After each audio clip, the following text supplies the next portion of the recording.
Hello everyone, good morning. তো সবাইকে সুপ্রভাত জানিয়ে আজকের ব্লগটা শুরু করছি। তো আমার আরও একটি নতুন ব্লগে তোমাদের সবাইকে স্বাগত এবং অনেক অনেক অনেক ভালোবাসা দিয়ে আজকের ব্লগটা শুরু করলাম। তোমরা আমার সঙ্গে থাকো, আশা করব তোমাদের ভালো লাগবে। যদি ভালো লাগে ভিডিওটা লাইক করে দিও, আর নতুন বন্ধু হয়ে থাকলে চ্যানেলটা সাবস্ক্রাইব করে পাশে থেকো। সকালের যেমন আমার ডিউটি প্রতিদিনের মতো আজকেও তাই। আজকে হচ্ছে বুধবার, তো রান্না বান্না শুরু করে দিয়েছি। আজকে একটু অন্যরকম রান্না করছি। আজকে আমি যা করার ভাত ডাল তরকারি যা করার করছি, আর তার সঙ্গে আজকে করছি ডিমের ঝোল। অনেক দিন ডিম রান্না করিনি বাড়িতে। প্রত্যেক দিন ডিমটা কীরকম রান্না হয়, সেদ্ধ বেশিরভাগ দিন হয়, আর না হলে অমলেট হয়, কারণ ডিমের ঝোলটা সেরকমভাবে করাই যায়নি। আর আমাদের বাড়িতে যে রান্নাই হোক, ডিমের ঝোল, মাছের ঝোল, মাংসর ঝোল, আমার বড়বাবুর কিন্তু ডাল লাগবেই, ডাল মাস্ট। তাই দেখো আজকে মসুর ডাল করেছি। আজকে সবই আমার পছন্দের রান্না হচ্ছে। আমি মসুর ডাল পেঁয়াজ দিয়ে, কাঁচা লঙ্কা দিয়ে, রসুন দিয়ে, জিরে দিয়ে মানে খেতে ভীষণ ভালোবাসি। আর ডিমের ঝোলটাও কিন্তু আমার পছন্দের। ডিমের ঝোল কিন্তু গুনগুনের বাপি এবং গুনগুন অতটা না, গুনগুনের বাপি কিন্তু অতটা পছন্দ করে না ডিমের ঝোলও, মাছের ঝোলই বেশি পছন্দ করে। তো আজকে আমি মাছ করিনি, আজকে আমি ডিমের ঝোলই করছি। আর ডালটাও আমার পছন্দের মসুর ডাল। তো এদিকে ভাতও বসিয়ে দিয়েছি, এদিকে আমার ডালও হয়ে গেছে। একদম জমজমাট সকালবেলায় রান্না বান্না একদম পুরো দমে চলছে। আর এদিকে দেখো ডিমগুলো সিদ্ধ করে খোসা ছাড়িয়ে একটু লবণ হলুদ মাখিয়ে নিলাম। মাকে দেখতাম এরকমভাবে আগেই সিদ্ধ ডিমে লবণ হলুদ মাখিয়ে নিত, দিয়ে ডিমটা ভাজতো। তো মাকে জিজ্ঞেস করতাম যে মাছের মতো কেন লবণ হলুদ মাখাচ্ছ?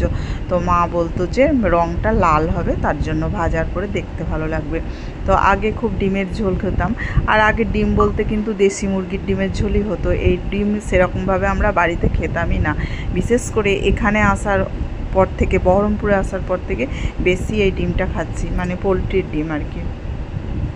তো এখানে ডিম কিনলেই দেখি বেশিরভাগ দিনই মুরগির ডিমগুলো নিয়ে আসে বাজার থেকে, মানে ভালো হয় না, পচা হয়। এবার তো মুরগির ডিমের এক একটা ডিমের তো জানোই কেমন দাম, এবার একটা পচা হলেও ভীষণ গায়ে লাগে। আবার কদিন আগে আমার ফ্ল্যাটেই দিতে এসেছিলো, তোমাদের যদি ব্লগ দেখে থাকো দেখবে। তো সেই ডিমের মধ্যেও আমার 2টো ডিম পচা বেরিয়েছে। তো বলে দিয়েছিল যে পচা হলে চেঞ্জ করে দিবে, তো ও আর আসেনি সেই দিয়ে গিয়ে। তো যাই হোক, এদিকে আমার ডিমের ঝোল হয়ে গেল। একটু পাতলা করে ঝোল করছি, কিন্তু এদিকে আবার ডালও আছে, তো দুটোই হয়ে গেল পাতলা। ডালও করেছি একটু পাতলা করে, ডিমের ভাবলাম ঝোল করব না, তো একটু মশলা বেশি হয়ে গেল বলে জল একটু বেশিই দিতে হলো। ওদিকে রান্নাবান্না একটু ঢাকা দিয়ে দিলাম, দিয়ে এদিকে মেয়ের টিফিনটা রেডি করছি। আজকে ওকে পুরো টিফিনটা ফল দিয়েই সাজিয়ে দেবো। তো জানি না ও কতটা খাবে আর কতটা ফেরত আনবে। ফল খেতে একদম চায় না, বিশেষ করে স্কুল থেকে এসে একদমই খেতে চায় না। তো কয়েকদিন থেকে ঠিক করেছি ওকে টিফিনেই কিছু ফল আমি দিয়ে দেবো, যাতে মানে টিফিনেই ফলটা খেয়ে আসার, খিদেও পাবে, তখন ফলটা খেয়ে নেবে। কয়েকদিন থেকে একটা কাজ সকালবেলায় আমার অনেকটাই কমে গেছে, টিফিন করা। রুটি বা পরোটা যে কোনো দুটোর মধ্যে একটা আমাকে করতেই হতো গুনগুনের বাপির জন্য, আর গুনগুনকেও দিতাম। তো কয়েকদিন থেকে ও টিফিন নিচ্ছে না, বলছে টিফিন করতে হবে না, কারণ সকালটা এত অসুবিধা হয় 8:30 পৌনে 9টার মধ্যে কমপ্লিট করতে। Hello everyone, good morning. তো এখন বাজে সকাল 8:30। দেখো আমার রান্না বান্না সব কমপ্লিট হয়ে গেছে। আর আজকে করলাম ডিমের ঝোল আলু দিয়ে। 8:30 বেজে গেছে। গুনগুন তাড়াতাড়ি বই ভরে নে ব্যাগে। আমার রান্না বান্না হয়ে গেছে, কিন্তু গুনগুনের এখনো বই গোছানো হয়নি। আজকে বই গুছিয়ে তারপরে স্নান করতে যাবে। এই যে, আর চেয়ারগুলো আমার খাটের উপর তোলা থাকে, কারণ যখন কাজ করতে আসে ঘরটা মুছে, তো তার জন্য আমি সব চেয়ার বিছানার পর এইভাবে তুলে রাখি, পরে নামাবো। প্রথম পর্ব হয়ে গেছে, রান্নাবান্না কমপ্লিট করে দিয়েছি। এইবার শুরু হয়ে গেছে আমার দ্বিতীয় পর্ব মানে গুনগুনকে বাসে তুলে দিতে যাওয়া। আগে এটা আমাকে করতে হতো না, কারণ গুনগুনের বাপি ওকে বাসে তুলে দিয়ে এসে তারপরে খেয়ে অফিস যেত। কিন্তু এখন ওর বাবা যেহেতু একটু তাড়াতাড়ি যাচ্ছে, তার জন্য আমাকেই দিতে আসতে হচ্ছে নিচে। এবার রান্না করে ওকে রেডি করিয়ে আবার, এটা আমার একটা এটা একটা খুবই চাপ হয়ে গেছে রান্না করতে করতে এসে আবার ছুটে এসে ওকে বাসে তোলা। আম কেটে দিয়েছিলাম, এই যে ওরা সেই 1 পিস করে খেয়েছে আর সব আম রাখা আছে, এখন খাবো, না আমগুলো নষ্ট হয়ে যাবে।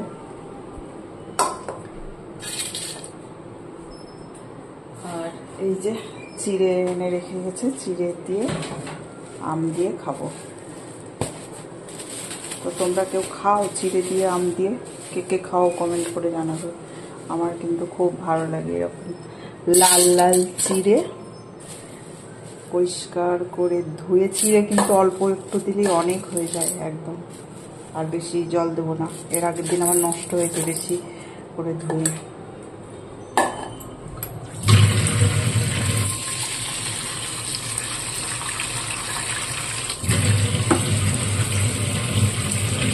ভালো করে ধুতে হবে। এটা যদি মানে ঝেড়ে নিতাম কুলোতে তাহলে একটু কম ধুলেও হতো। দেখেছো কেমন? তাও আজকে একটু চিড়েটা নোংরা কম আছে, তবুও চিড়ে তো বারবার ধুতে হবে।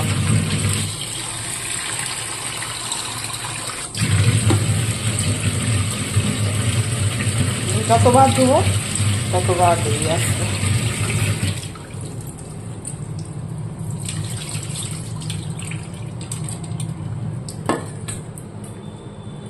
তো খেয়ে নিই। তো তারপরে খাওয়া দাওয়াও কমপ্লিট করে নিয়েছি। আর দেখো দই বসিয়েছিলাম, তো এটা আলাদা করে বসিয়েছি কারণ গুনগুন এসে একটু দই আর মুড়ি খেয়ে নেবে। ও এখন কয়েকদিন থেকে এসার স্কুল থেকে এসার ভাত খাচ্ছে না, তো ওর জন্য দইটা সকালে ওকে দিই না। তো সকালটা ফ্রিজে রেখে দিলাম, কারণ সারাদিন যদি এমনি থাকে দইটা গন্ধ হয়ে যাবে। স্নান করে চলে এলাম, আজকে শ্যাম্পু করেছি মাথায়, তাই সকালবেলাতেই আজকে পুজো করে নিয়েছি। তো পুজো হলো সকালবেলায়, সেরকম ঠাকুরকে ভোগ দেওয়া হয়নি, তাই এখন একবার ঠাকুর ঘরে যাবো। আর ফুলও রাখা আছে, ঠাকুরকে দেবো ঠাকুরের চরণে। আর গপুকে এই যে আমটা কেটে চিড়ে দিয়ে ভোগ দেবো গপুকে। সকালবেলা এমনি নকুলদানা দিয়েছি। তো চলে এলাম ঠাকুর ঘরে, এখানে একটু বসি। এই যে আমার ঠাকুর পুজো সকালবেলায় করে দিয়েছি, আজকে মর্নিং ওয়াক করে এসে একবার পুজো করে নিয়েছি, কারণ আজকে পুজো করতে আমার দেরি হবে। আমি জানতাম দুপুরবেলায় যেহেতু শ্যাম্পু ট্যাম্পু করবো অনেকটাই টাইম লাগবে, তো তার জন্য সকালবেলায় আমার সোনাকেও একটু আম দিয়ে চিড়ে দিয়ে দিলাম ভোগ। আর ফুলটা সকালবেলায় সেরকমভাবে দেওয়া হয়নি, কারণ বুঝতেই পারছো তাড়াতাড়ি করে করেছি, তো যেহেতু একটু দেরি হবে পুজো করতে, ওই জন্য সকালেই সব ঠাকুরকে একটু ভোগ দিয়ে একটু ফুল দিয়ে করে নিয়েছিলাম। তো তারপরে আবার স্নান করে উঠে একটু গপুকে চিড়ে আর আম দিয়ে দিলাম, আর একটু খাইয়ে দিলাম গপুকে। তো এবার আমি একটু রেডি হয়ে যাব, দিয়ে একটু যাব বাইরে। এখন মোটামুটি 11:30 পৌনে 12টা বাজছে। তো দেখো আমি রেডি হয়ে গেছি, আর রেডি হয়ে এখন বেরোবো, কিন্তু বাইরে খুব রোদ, তাই বেরোতেও ইচ্ছা করছে না। কিন্তু এই টাইমটা ছাড়া আমার টাইম নেই, জানো তো। অনেক শখ করে রেখেছিলাম লম্বা চুল, কিন্তু সেরকমভাবে চুলের আমি একদম যত্ন করতে পারছি না। তো তারই একটা কিছু ব্যবস্থা করব। তো তোমরা আমার ভিডিওটা দেখতে থাকো, তাহলেই বুঝতে পারবে চুলের কি ব্যবস্থা করছি আমি। অনেক শখের চুল আমার, আজকে আমি কেটে দিলাম। তো কী করবো, দেখো এই যে পার্লারটা এসেছি, এই পার্লারটায় আমি আগেও আসতাম, মানে লালগুলা থেকে আর কি। তো এই সেই পার্লারটাতেই আজকে এলাম, আর চুলটা অনেকটাই কেটে। আর ঘুমিয়ে গেছিলাম এসে খাওয়া দাওয়া করে। আর দেখো ঘরে কেমন রোদ ঢুকে গেছে। আর এই যে জামাগুলো মেলা হয়নি, এসে ধুয়ে দিয়েছিলাম, দিয়ে আর বাথরুমে ঢুকিও নি, আর জামার কথা মনেও নাই। তো 4টের সময় তো দেখছো কেমন রোদ উড়িয়ে, বাবা সব শুকিয়ে গেছে।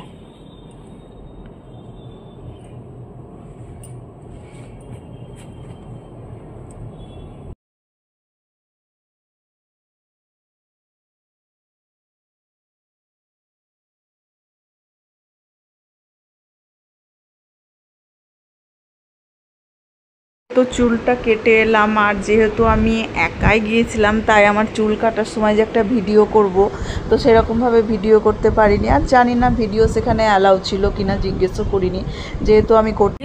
ম্যাডাম চলে এসেছে, আর আজকে টিফিন বক্সের কোনো খাবার কমপ্লিট করে আসেনি, সবই রাখা ছিল।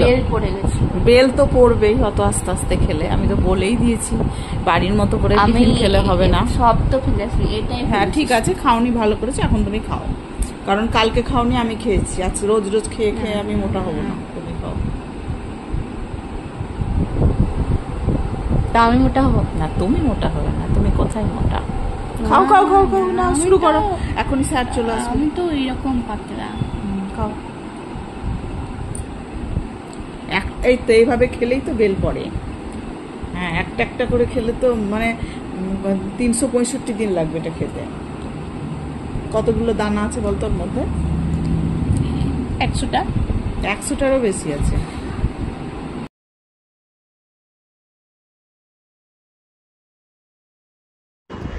তারপরে এখন বাজে সন্ধ্যা 7টা মতো, 7টারও বেশি, 7:30 মতো। ও অফিস থেকে চলে এসেছে, অফিস থেকে এসে একটু রেস্ট নিই। আজকে যাব নিচে, আমরা মলে যাব এই তোমার কেনাকাটা করার জন্য, যা লাগে আর কি, চাল ডাল চিনি এইসব কেনাকাটা। তো আমি বললাম আমি যাব না, তো আমি গেলে একটু বাজেটটা বেড়ে যায়। তো গুনগুনও বললো না চলো আমি যাব, তুমিও চলো, আর গুনগুনের বাপি বললো না তুমিও চলো। আমি বললাম দেখো আমি গেলেই কিন্তু এটা ওটা কিনবো, তোমার বাজেট কিন্তু বেড়ে যাবে। বললো ঠিক আছে পারুক, তুমি চলো। তো দুজনেই ছাড়লো না, আমাকে নিয়ে গেল। আর সত্যি সত্যি বাজেট তো অবশ্যই বেড়েছে, আর এতটাই বাজেট বেড়ে গেছিলো যে আমরা মালগুলো নিয়েই আসতে পারছিলাম না। মনে হলো যেন একদম পুরো দোকান তুলে নিয়েছি, কিন্তু না, দোকান তুলিনি। বাড়িতে এসে দেখলাম মোটামুটি যেগুলো দরকার সেগুলোই নিয়েছি। তো দেখো ঘুরে ঘুরে তিনজনা মিলেই খুব ঘুরলাম, আর কে কোনটা কি নিব এরকমটাই আর কি বলছি, কোন শ্যাম্পু নিব, কোন তেল নিব। তো আমি একটু পতঞ্জলি জিনিসই বেশি পছন্দ করি, তাই বারবার গুনগুনের বাপিকে বলছি তুমি পতঞ্জলির শ্যাম্পু নাও, তো এই আর কি। তো একটা বলছে আমি একটা বলছি এইরকম। তো ওখানে দেখছিল তোমার ঘর পরিষ্কার করার জন্য কি নেবে, এদিকে গুনগুন দেখছে ম্যাগি কোনটা নেবে, যার যেটা পছন্দ। আর থাকতে থাকতে আমি একটু চলে গেছিলাম বাসনপত্রের জায়গায়। আমার এলে একটু বাসনপত্রের দিকে বেশি ভালো লাগে দেখতে, বিশেষ করে কিনি আর না কিনি দেখতে আমার খুব ভালো লাগে। তো দেখো একটু ভিডিও করে দিচ্ছি তোমাদের সঙ্গে শেয়ার করব বলে। আর চুল কেটেছি বলে গুনগুনের বাপি বলছে আমি থাকি না, তুমি কোথায় কোথায় ঘুরে বেড়াও। আমি কোনোদিনই কোথাও যাই না, কারণ কয়েকদিন থেকেই ভাবছি চুলটা কাটিং করব, তাই আজকেই সময় পেলাম। কারণ বুধবার, বৃহস্পতিবার, শুক্রবার এনা তেনা এরকম দেখতে গেলে তো আমার চুলটা কাটাই যায় না। তো আজকের দিনটা ভালো ছিল, তার জন্য চললাম। দেখতে পাচ্ছ আমাকে নিয়ে গেলে কেমন হয়, আমি নিয়ে আসতে পারছিলাম। তো এই ব্যাপার আর কি। তারপরে একটু একটু বৃষ্টিও পড়তে লেগেছিলো। তারপরে চলে এলাম এখানে, গুনগুন আর গুনগুনের বাপি সব জিনিসগুলো দেখছে, তাই আমি বলছি, ভিডিও করছি আর বলছি কোনো কিছুই কিন্তু অপ্রয়োজনীয় নেই, সব কিছুই প্রয়োজনীয় জিনিসই কিনেছি। আর দেখবে সব যখন জিনিসপত্র সাজানো থাকবে তোমার দেখলেই মনে হবে এটা নিই ওটা নিই, এটা দরকার সেটা দরকার, এই আর কি। তো একটা লিস্ট করে গেছিলাম, লিস্ট আমাদের ছাড়িয়ে গেছে। তো ভিডিওটা এখানেই শেষ করলাম, টাটা।